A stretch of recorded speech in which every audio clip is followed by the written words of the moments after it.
વિદ્યાર્થી મિત્રો, અત્યારે આપણે અભ્યાસ કરવા જઈ રહ્યા છીએ ધોરણ 9 અંગ્રેજીનો બીજો યુનિટ ડેન્ટલ હેલ્થ દાંતનું આરોગ્ય એમાં part 1.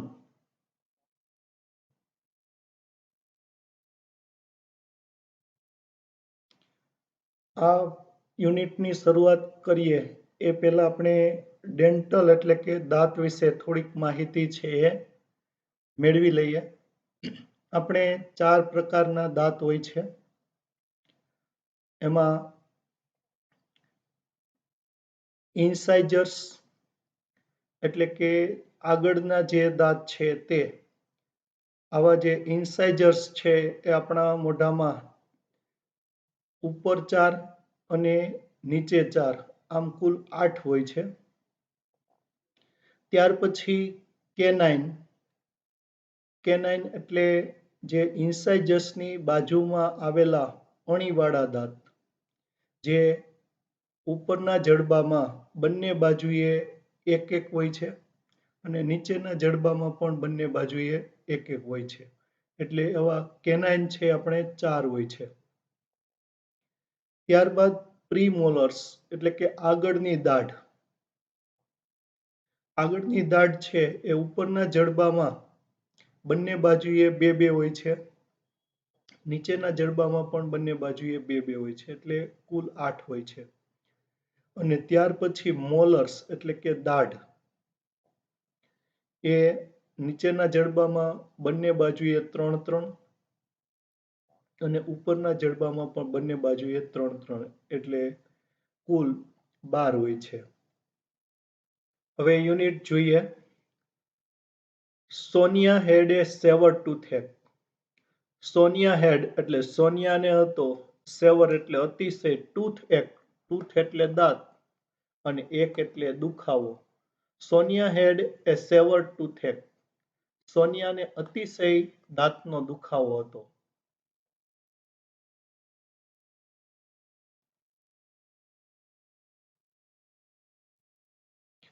She could not eat anything, nor could she go to school.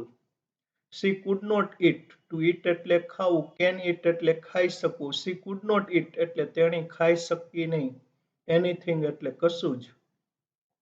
Nor could she go to school. Nor એટલે નહીં તો she could go એટલે તેણી જઈ શકી. To school એટલે કે શાળાએ. She could not eat anything, nor could she go to school. તેણી કંઈ ખાઈ શકી નહીં કે ન તો તેણી શાળાએ જઈ શકી.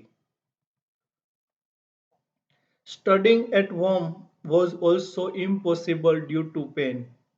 Studying to study એટલે અભ્યાસ કરવો, studying એટલે અભ્યાસ કરવાનું, at home એટલે ઘરે, was એટલે હતું, also એટલે પણ, impossible એટલે અશક્ય, due to એટલે ને કારણે, શેના કારણે? પેન, દર્દના કારણે.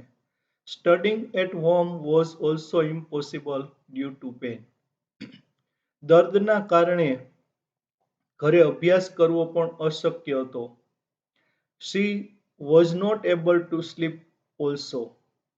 She એટલે કે તેણી, was not એટલે નહોતી, able એટલે શક્તિમાન, to sleep એટલે ઊંઘવા, also એટલે પણ. She was not able to sleep also. તેણી ઊંઘવા પણ શક્તિમાન નહોતી એટલે કે ઊંઘી પણ શકી નહીં. Sonia says, oh ma. Sonia કહે છે, oh ma, it's unbearable. It's it is નું ટૂંકું રૂપ છે. It is એટલે છે. Unbearable, bear એટલે સહન કરવું, bearable એટલે સહન કરી શકાય તેવું અને unbearable એટલે સહન ન કરી શકાય તેવું એટલે કે અસહ્ય. તો કે છે it's unbearable એટલે કે અસહ્ય છે. We must visit a dentist, said her uncle Ashokbhai. We must visit. To visit એટલે મુલાકાત લેવી. We must visit એટલે આપણે મુલાકાત લેવી જ જોઈએ. A dentist એટલે કે દાંતના ડોક્ટરની. Said her uncle. Said એટલે કહ્યું. Her uncle એટલે તેણીના કાકાએ. કોણે? અશોકભાઈએ. તેણીના કાકા અશોકભાઈએ કીધું કે તો પછી આપણે દાંતના ડોક્ટરની મુલાકાત લેવી જોઈએ. The same evening, they were at the dental care clinic of Dr. Sharma. The same evening, the same એટલે તે જ evening એટલે સાંજ, the same evening એટલે તે જ સાંજે, they were એટલે તેઓ હતા at the dental care clinic. Dental care clinic એટલે કે દાંતની સારવારના દવાખાને. ઓફ એટલે ના કોના? ડોક્ટર શર્મા, ડોક્ટર શર્માના. The same evening, they were at the dental care clinic of Dr. Sharma. તે જ સાંજે તેઓ ડોક્ટર શર્માના ડેન્ટલ કેર ક્લિનિક પર હતા. Dr. Bansi Sharma is a young and competent doctor. Doctor Bansi Sharma is એટલે છે, એ યંગ એટલે કે યુવાન, એન્ડ કોમ્પિટન્ટ એટલે કે કુશળ, ડોક્ટર એટલે કે doctor. Doctor Bansi Sharma is a young and competent doctor. Doctor Bansi Sharma છે એ યુવાન અને કુશળ ડોક્ટર છે. Doctor Sharma says, hello young lady, what is the matter with you? Doctor Sharma કહે છે, hello young lady, what is એટલે શું છે, ધ મેટર એટલે કે બાબત, વિથ યુ એટલે તારી સાથે. Vote is the matter with you એટલે કે તારી સાથે શું બાબત છે, એટલે કે તને શું થયું છે. Sonia says, with difficulty. Sonia કહે છે, વિથ એટલે થી, શેનાથી? ડિફિકલ્ટી એટલે કે મુશ્કેલી, મુશ્કેલીથી કહે છે. યુમાં, doctor. I have a terrible toothache. I have એટલે મારે છે, એ ટેરિબલ એટલે અતિશય અથવા ખૂબ જ, ટૂથએક એટલે કે દાંતનો દુખાવો. આઈ હેવ એ ટેરિબલ ટૂથએક, મને અતિશય દાંતનો દુખાવો છે. Doctor Sharma says, I can see. Doctor Sharma કહે છે, આઈ કેન સી એટલે કે હું સમજી અથવા તો હું જોઈ શકું છું. Let me check it. To check એટલે તપાસવું, લેટ ચેક એટલે તપાસવા દેવું. લેટ મી ચેક ઇટ, મને તે તપાસવા દે. Sit in the chair please. Sit એટલે કે બેસી જા, ઇન ધ ચેર એટલે ચેરમાં અથવા ખુરશીમાં, પ્લીઝ એટલે કે મહેરબાની કરીને. Sit in the chair please, મહેરબાની કરીને ચેરમાં બેસી જા. Sonia sits in the dental chair. Sonia sits, to sit એટલે બેસવું, સોનિયા સિટ્સ એટલે સોનિયા બેસે છે, in the dental chair, dental ચેરમાં. The doctor switches on the headlight. The doctor એટલે કે doctor, switches on, to switch on એટલે ચાલુ કરવું, સ્વિચ ઓન એટલે ચાલુ કરે છે, ધ હેડલાઇટ, હેડલાઇટ. ડોક્ટર છે હેડલાઇટ ચાલુ કરે છે.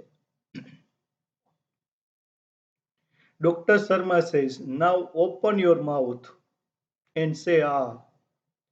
ડોક્ટર શર્મા કહે છે, નાવ એટલે હવે, ઓપન એટલે કે ખોલ, યોર માઉથ એટલે તારું મોઢું, એન્ડ સે અને બોલ, આ. તો ડોક્ટર શર્મા કહે છે, હવે તારું મોઢું ખોલ અને આ બોલ.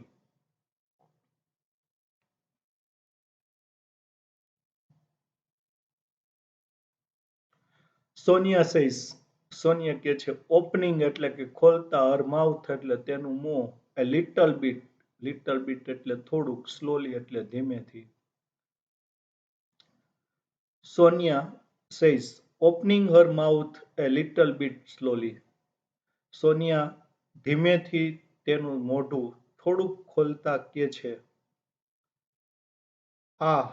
સોરી ડોક્ટર, સોરી એટલે કે sorry doctor, doctor. I can't open my mouth any wider than this. I can't open, to open એટલે ખોલવું, કેન ઓપન એટલે ખોલી શકવું, આઈ કાન્ટ ઓપન એટલે હું ખોલી શકતી નથી, માય માઉથ એટલે મારું મોં, એની વાઇડર, એની એટલે કંઈ, વાઇડર એટલે વધારે પહોળું, ધેન એટલે ના કરતા, ધીસ એટલે કે આ. I can't open my mouth any wider than this. હું આના કરતા વધારે મારું મોઢું છે પહોળું ખોલી શકતી નથી. Doctor Sharma says, that's okay.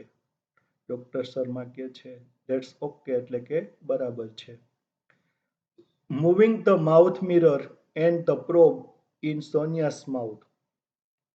Moving એટલે કે ફેરવતા, ધ માઉથ મિરર એન્ડ એટલે અને the probe in Sonia's mouth સોનિયાના મોંમાં. Moving the mouth mirror and the probe in Sonia's mouth. સોનિયાના મોઢામાં માઉથ મિરર અને પ્રોબ ફેરવતા કે છે આઈ કેન સી એટલે કે હું જોઈ શકું છું. I see a black spot on one of your premolars. I એટલે કે હું, સી એટલે કે જોઉં છું એટલે કે મને દેખાય છે. બ્લેક સ્પોટ, બ્લેક એટલે કાળું, સ્પોટ એટલે ટપકું, ઓન એટલે પર, શેના પર? One of your premolars. One એટલે એક, ઓફ એટલે માંથી, શેમાંથી? યોર પ્રીમોલર્સ તારી આગળની દાઢમાંથી. તારી આગળની દાઢમાંથી એક પર મને કાળું ટપકું છે એ દેખાય છે. There seems to be a cavity there. There seems to be to seem એટલે લાગવું, દેખાવું, જણાવવું. ધેર સીમ્સ એટલે લાગે છે, ટુ બી એટલે હોવાનું, એક કેવિટી એટલે પોલાણ, ધેર એટલે ત્યાં. There seems to be a cavity there. ત્યાં પોલાણ હોય એવું લાગે છે. અશોકભાઈ સેઝ સ્ટાર્ટર્ડ. અશોકભાઈ છે એ આશ્ચર્યચકિત થઈને કહે છે કેવિટી એટલે કે પોલાણ. Doctor Sharma says yes a cavity and quite a big one. Doctor Sharma કહે છે યસ એટલે કે હા, એ કેવિટી એટલે કે પોલાણ, and quite a big one. Quite એટલે તદ્દન અથવા ખૂબ જ, એ બિગ વન, બિગ એટલે મોટું. હવે આ વન શબ્દ છે એક વખત એક સામાન્ય નામ આવી જાય પછી એનું એ સામાન્ય નામ બીજી વખત આવે તો એના માટે વન વાપરી શકાય. તો અહીં કેવિટી શબ્દ આવી ગયો છે તો અહીંયા બીજી વખત કેવિટી શબ્દને બદલે વન વાપર્યું છે. તો yes a cavity and quite a big cavity. હા, પોલાણ અને ખૂબ જ મોટું પોલાણ. I am prescribing some medicines today. I am prescribing to prescribe એટલે સૂચવવું. I am prescribing એટલે કે હું સૂચવી રહી છું. Some medicines એટલે કોઈ થોડીક દવાઓ, today એટલે કે આજે. I am prescribing some medicines today. હું આજે થોડીક દવાઓ સૂચવી રહી છું. The pain will subside by tomorrow. The pain એટલે કે દર્દ અથવા તો દુઃખ. Will subside, to subside એટલે ઓછું થવું, ઘટવું. Will subside એટલે કે ઘટી જશે, ઓછું થઈ જશે. By tomorrow એટલે આવતીકાલ સુધીમાં. The pain will subside by tomorrow. દર્દ છે એ આવતીકાલ સુધીમાં ઘટી જશે. Only then the further treatment is possible. Only એટલે માત્ર, then એટલે પછી. The further treatment એટલે આગળની સારવાર, is possible, to be possible એટલે શક્ય હોવું. તો only then the further treatment is possible. માત્ર ત્યાર પછી જ આગળની સારવાર છે એ શક્ય છે. Can you come back tomorrow? Can you come? To come એટલે આવવું. Can come એટલે આવી શકવું. Can you come? તમે આવી શકશો? બેક એટલે પાછા, ટુમોરો એટલે કે આવતીકાલે. તમે આવતીકાલે પાછા આવી શકશો? Ashokbhai says I will be out of station tomorrow. Ashokbhai કહે છે I will be out. I will be, to be એટલે હોવું, આઈ વિલ બી એટલે હું હોઈશ, આઉટ ઓફ સ્ટેશન એટલે કે સ્ટેશન બહાર એટલે કે નગરની બહાર, ટુમોરો એટલે કે આવતીકાલે. I will be out of station tomorrow. હું આવતીકાલે નગરની બહાર હોઈશ. Doctor Sharma says well Sonia can come alone. Doctor Sharma કહે છે વેલ એટલે કે સારું. Sonia can come alone. Sonia એટલે Sonia, can come, to come એટલે આવું, કેન કમ એટલે આવી શકે છે, અલોન એટલે કે એકલી. Sonia can come alone. Sonia એકલી આવી શકે છે. She is a brave girl. She is એટલે તેણી છે, બ્રેવ એટલે બહાદુર, ગર્લ એટલે છોકરી. She is a brave girl, તેણી બહાદુર છોકરી છે. Sonia says yes doctor. I shall have to. Sonia કહે છે યસ ડોક્ટર એટલે કે હા doctor. I shall have to come, પણ આ વાક્ય છે એ અધૂરું છે. આઈ શેલ હેવ ટુ કમ, મારે આવવું પડશે. વિદ્યાર્થી મિત્રો, અહીં આ યુનિટનો પહેલો પાર્ટ છે એ પૂર્ણ કરીએ છીએ. આ બીજો પાર્ટ છે એ આપણે આગળના વિડીયોમાં જોશું.